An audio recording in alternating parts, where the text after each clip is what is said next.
Okay, let's begin with the papers this morning and get to know what the headlines are saying. We have one of our regulars, Leadership and Communication Strategist, Dr. John, with us in the studio. Dr. Good morning. Good morning, Mike. It's good to have you join us. Pleasure. Right. Yeah. Let's begin with the Daily Trust this morning. The biggest story in Nigeria over the weekend and up to now is on the non-declaration of assets. Federal government arraigns on again today in South Governor's fault arraignment. We are on course. CCT is saying this. I wonder what came across your mind when this broke out from Friday. Not necessarily when it broke out or when the news came to the newsstand. It was the reaction of the people that actually caught my attention, because if you carefully look at the reaction of the people that actually caught my attention, because if you carefully look at the people that have actually reacted, there are three things that you will notice. First is race. Second is resentment. The third one is religion. You know, these are the major factors that determine what our... When you say race, you mean his tribe, where he's from? Tribe, yes, that's what I mean. And these three things, at every point in time, have always been what have been deciding our stand on issues like this. For example, the South governors, for example, what is their major fear? Their major fear is that if, at the end of the day, this man is removed, he can be replaced by a northerner. And they came out to say that. So it's not about the news, it's about the reaction of the people. And we cannot continue to behave like this and want to grow past this level. Want to make progress. Yes. Okay, we'll be talking about this, so let's not dwell so much on it on the papers this morning. 15 killed in a Ekiti road crash. Daily Trust, okay. Well, this was a very disturbing news that over the weekend, a truck carrying branded rice and all of that crashed into a marketplace. Yes. Killing. It was initially about 12, 13 people, but the death toll has risen now to 15. You see, it's an unfortunate situation. And at every point in time that we have a case like this, either people want us to talk about it or not, we continue to talk about it. Most of these vehicles are not roadworthy. And that is just the simple truth.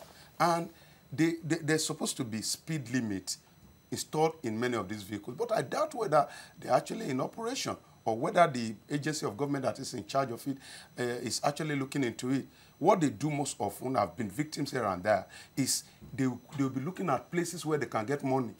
And places where they can ensure the safety of life, they will not look at the direction. It's quite unfortunate. Check our roads and you see some of these vehicles. Unfortunately, either we have good stats record or not, you will believe with me or you accept the fact that the number of people that are being killed in accident is more than the number that HIV, malaria, all of them put together has been able to claim. It's quite unfortunate. It's really sad. And talking about road accident, NTA presenter's son killed in auto crash. This is a sad occurrence as well. One of the presenters, Amina Bashir, at the Kaduna Network Center, died on her way to Jos on a road crash. It's really sad. Their souls rest in peace. 2019, EU deploys election observers to Nigeria. Oh yeah, and now best time to end petrol subsidy. Experts are saying this. Okay, that's the Daily Trust now. This is the Punch, and of course the Punch leads with the ongoing trial, which is scheduled to start today. Of course, we'll see how that goes. It reads, ignore CCT summons, South governors tell CJ. And other headlines right there include presidency to Governor Otom of Benue State, stop spreading hatred against Buhari.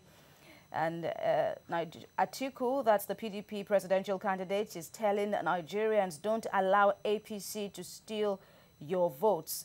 We have election guidelines also underneath that, reading parties to drag INEC to court. Doctor, a quick one now on these two similar stories. I talk about, the forthcoming elections, of course. Election guidelines, parties dragging INEC to court. Of course, you recall there was a serious controversy last week when INEC presented guidelines on the elections, and parties under the IPAC are saying they're controversial, they will not guarantee free and fair elections. What do you make? Of course, I expect them, even before the 2015 election, you discovered that APC was a major opposition voice at that point in time.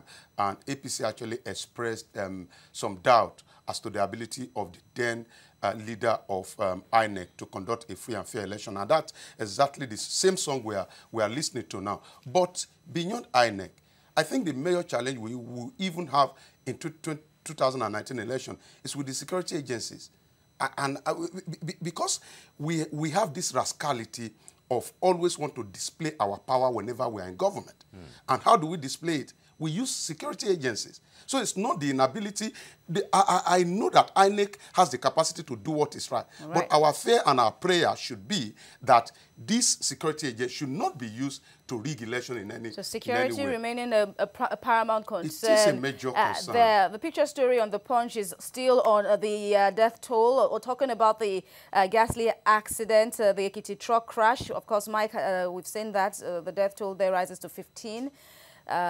Above that, fresh crisis looms over new minimum wage. We understand that the lawmakers in Abuja are about to go on another recess, and that may further truncate, this clamor now for the new minimum wage to be, regulated now. You see, the executive arm of government has unnecessarily dragged its feet on this issue. If there's a will, there will always be a way. If the executive arm had wanted to do this thing within a short period of time, they should have done it. But I don't know why we were dragging our feet on this issue. Unfortunately, it's quite unfortunate. If you look at the number of people, the voting pattern in Nigeria, if you look at the input of public servant or civil servant, you see that it's very minute. It is the market women here and there that do majority of the voting. So now, even at the end of the day, if labor unions direct all their members not to vote for the party in government, maybe the party in government will still have its way and win election. It shows that many of us, even enlightened people, have asked questions. Many of the enlightened people who even come on TV to talk don't have voters' card. It's quite unfortunate. So that's why they cannot even force the government. If they had had the voting power, and they have the capacity to deploy it to use. Come on, the government will be running. And even the National Assembly that is going on recess now, they will be forced to stop their recess. Because they know many of them are coming back to the Senate. They are going to the House of Reps. Let me run through the other stories. Thugs attack Saraki family quarter in Ilorin, injured 11. Police file charge against Melaye, that's Senator Melaye, there to present 8 witnesses for that trial. Ezekwesili, another presidential candidate, is promising that her regime, if she wins, will make education Nigeria's new gold. And IG redeploys Lagos Police Commissioner Imohimi Edgar. Oh, yeah. Okay. Moving on now to the Nation newspaper. That's the next, where we're going next. Legal giants clash over CJN on against trial. All right. Afe Babalola is saying, I see no justification for the decision to arraign the CJN before the tribunal. The Constitution clearly provides for the procedure with which the Chief Justice can be removed from office. Ise Sage is saying, I think at the level of the officer we're talking about now, we shouldn't be talking of jurisdiction. We should be talking of the substance. Did he or did he not do it? That's all. And then Alobo is saying, whether the CJN is guilty or not, it is the tribunal that has the requisite jurisdiction to determine that. And the NJC has only the power to determine administrative misconduct of the judicial officer. Okay, so some questions the Nation puts up here that is bringing up controversies. Did the CGN fail to submit a written declaration of all his assets and liabilities within the prescribed period of 3 months after being sworn in? Did he omit to declare a domiciliary US dollar account, blah, blah, blah, with a certain bank? Did he falsely omit to declare a domiciliary euro account as well? So these are the substance. Professor Ise Sage is saying, let us look at the substance. Forget about any other issues around it and all of that. But one of the things that people have also identified, which I also saw clearly, is the speed at which they trial everything. Yes, and I'm like, if this is possible at that level, it should be possible, it should be possible anywhere. Other level. On all the cases, you know, I am actually impressed by the speed. But again, I'm depressed by the fact that it's not happening across board. I'm happy that I want things to be done as quickly as possible. But when it comes to even tackling the issue of killing in some part of the nation, you see obviously that we are dragging our feet as a nation. So why can't we just extend the speed, the ability? We have shown capacity as an organ of government now. But why can't we just deploy it in every Because angle? with the preparation of the cases, they've written everything, investigation and everything. Within 3 days, everything was... So it's possible in Nigeria to have this kind of speedy, you know. But however, the point there is, we wait to see how these things will play out. 11 firms fill NSC's listing requirement and INEC to move 1 million unclaimed PVCs to Lagos. And Fashola, no provision for Mambila power. And Buhari summons emergency Federal Executive Council meeting on minimum wage. Okay. And Egbetokun is Lagos CP as Edgar is moved from Lagos. Brent crude to average $75.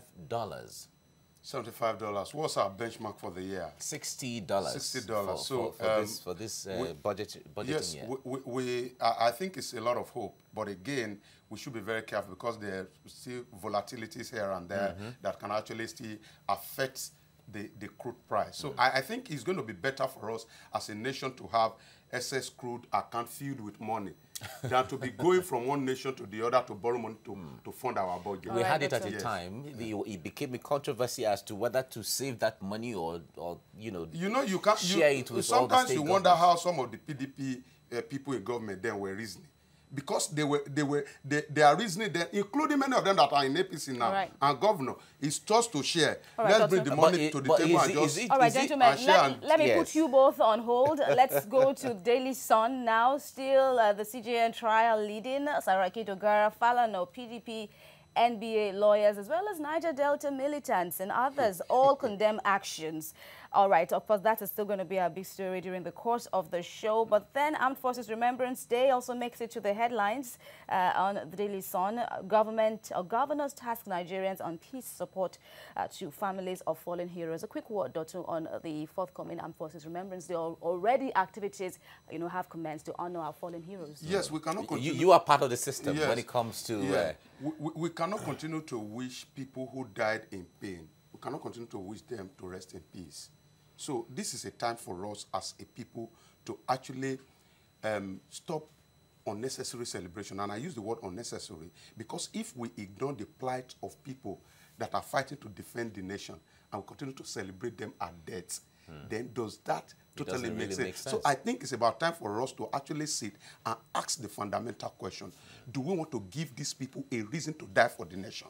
And even some of these fallen heroes, their family are left. They are not taken care of. I'm a victim, a direct victim.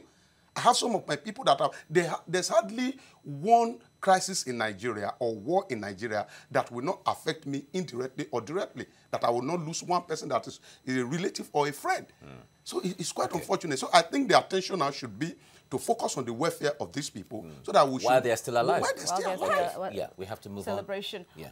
All right, okay. 2019, of course, Nnamdi Kanu is speaking from Israel, accusing Southeastern governors working for President Buhari and governors of also sabotaging the Atiku Obi ticket. Of course, this and more in the Daily Sun. All right, the Vanguard, CJN's trial, ignore court summons, South governors tell Onoge, and has multiple riders there. It's plot to cow judges ahead of elections. NBA is saying that.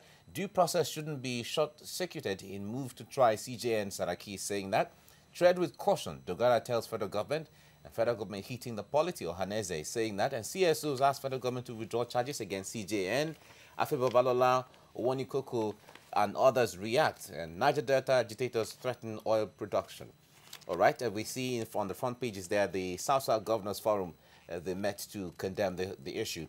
Death toll in Ekiti truck tragedy rises to 15. Sad one. And Lagos CP Edgar redeployed to Abuja as Egbetokun moves in. All right. Those are the headlines on the Vanguard now. New Telegraph is leading with many, talking about the polls. National Assembly to sit for 5 days, adjourned for 4 weeks now. We also have picture stories now of the ghastly accident in Ekiti State involving the truck conveying Senator Tayo Alasho Adura's rice and campaign materials at Iworoko, Ekiti State. And then, Dotun, let's talk about this final story now. Thugs attack Saraki's family home, vandalize vehicles. PDP and APC are trading blames now. A number of people sustained injuries. What do you make of this? We have empowered some of these people too much that they are in control, and they have made the business very lucrative. Other people, the other time I was in Oshodi, then I met one of the people we graduated together. He was controlling the boys there. I was envious of him because a number of people were following him, and he seemed to be in command. He was controlling. Imagine the people that have called me, that many of them have gone to school, they are graduate, and they are looking for a job. But if you see a man like that who is a thug under the bridge in Oshodi, controlling people and wealth, what message does that send to you? And politicians are responsible. The quest for second time is why many of them cannot act. If not, if you know that you don't need these people for anything, and you are in power, you should be able to do something. But they will not do something because even many among them that have spent two times still want their party to win the third time, and they need these people. So politicians are responsible. And that's why most of the times I don't totally pity them when they move from one politician house to the other. That's the practice. Until we discourage that practice, until we give power to legitimate people, we continue to encourage people that do not matter in the society. And many of them even have bodyguards, policemen piloting them all around town. Thugs. We can't continue like this. That's just the truth. All right. The system has to change one way or the other. Is that all from the New Telegraph? Well, still all over the CJN trial, of course, that continues to make news all over we'll be and talking will about likely that. continue for the rest of the day and beyond. And you know, sorry, Mike, let me quickly also, I noticed this also, you know, you were reading about the Niger Delta guys. I think if you remember the case of the DSS, that when the president was out and the acting president actually appointed an acting DG for DSS, DSS DG, who happened to be from the South. And when the another appointment was made, it was made from the North. I think it was one of those reasons why these people are actually all coming out. But again, this is Nigeria, and we must know that competence should actually, capacity and character should be what we are looking forward to. It's all right. For all the 2,000 or 5,000 appointments every president has to make at each dispensation, every one state has the power, their capacity, the qualified skill to present or provide all that 5,000 people. Yes. So when it comes to the issue of who is the head of this or who has been appointed, as far as he's a Nigerian, I think we should grow beyond the concept of he's from the North or he's from the South or he's a Christian or he's a Muslim, as the case may be. Is he a Nigerian? If he's not a Nigerian, then fine. Why not? We should fight to say, why would you appoint a non-Nigerian for a post that a Nigerian can hold? That is where we should be arguing. But this issue of he's from the North, no, he's from the South, no, he's a Christian, no, he's a Muslim. I think we should grow beyond all that. You see, that's one thing that leadership character has taught us. You know, I always talk about leadership character. In Nigeria, I don't think we have much problem with competence when it comes to leadership, but it is character. And what's character? Ability to do to your friend what you can do to your enemy, and the capacity to do for your enemy what you can do for your friend. Exactly, irrespective of your friend. All right. Well, we'll continue to hope for, you know, a better society, even as we make do with what we have. Yeah. Dr. John, thank you so much for joining us this morning. Thank you.